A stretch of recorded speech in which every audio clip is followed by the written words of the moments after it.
Good afternoon, everyone. This is Woody Collins, and this is another day of talking about the Congo. And today we have an interesting subject of your inspiration, and that is one of the rules that's necessary for success with social businesses. You have to have an inspiration, something bigger than yourself. And so we'll be talking about that. As I said, this is some of the 10 rules that Evan Carmichael has summarized from the speeches of Dr. Eunice throughout the last 10 years or more as what has been gleaned as his rules of success. So let's go ahead and get started. One of the things that I have pointed out is that you have to have a motivation to solve a problem, and that motivation has to be something that drives you to solve a problem.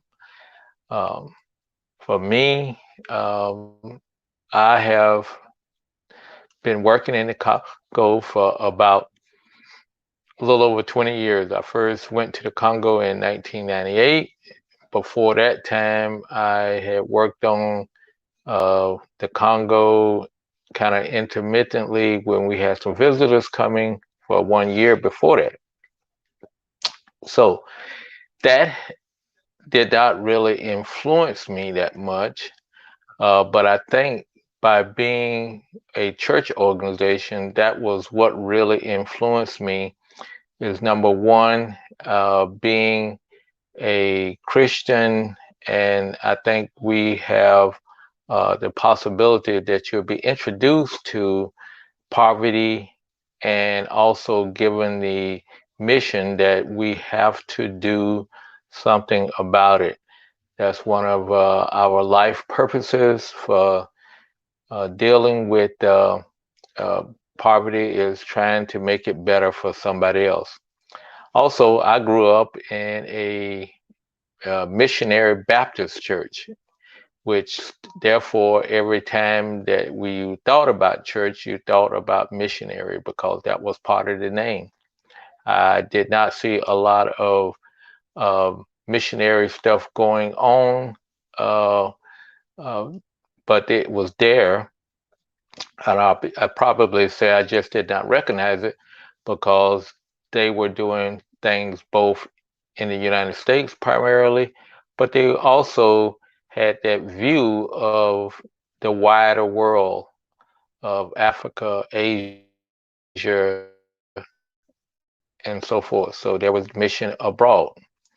And then once I went to the Presbyterian Church, it became really a center part of life uh, of being in the church, and it was something that you kind of live with week to week, day in and day out, and that kind of formed the basis. And because I said earlier, if you don't have a motivation to solve a problem for the poor, you're going to get lost in the weeds and potentially which you could turn against you and you can become more more of a problem hindrance than you're actually helping people. Finally, one of the things that I realized early on that I was African American, and so therefore there's always been that thing that we also always wanted to think about is you if you have made any level of success, you needed to give back to the community, and in this case, not only your local community, but your greater community overseas, being Africa.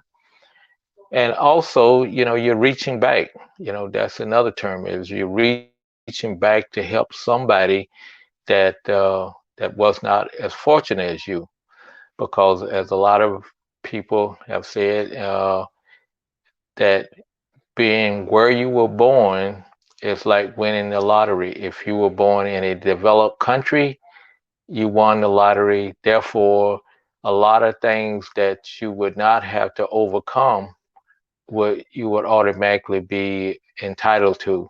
An education, a, health situation, and things like that. So therefore, uh, being born in the United States or being born in Europe, that also gives you privilege that you need to really think about looking back and giving back and also reaching back. So all of it is looking at the condition of the people that you want to serve and things. Then finally, even up until this day, I found out through doing some DNA analysis that my heritage is is primarily in the um, Congolese community, the Batu uh, tribes and stuff like that.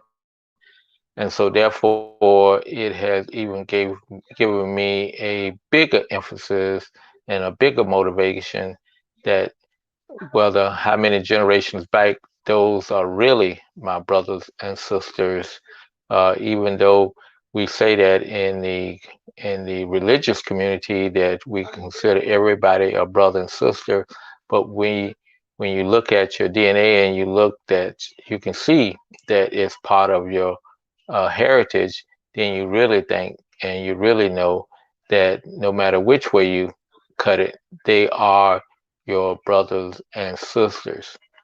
So I agree with Dr. Eunice that there you have to have an inspiration to give back to your community, and that's what he did. Was he was an educated person, and he went out to teach at the university, and he saw the suffering of the people there, and he decided to do something.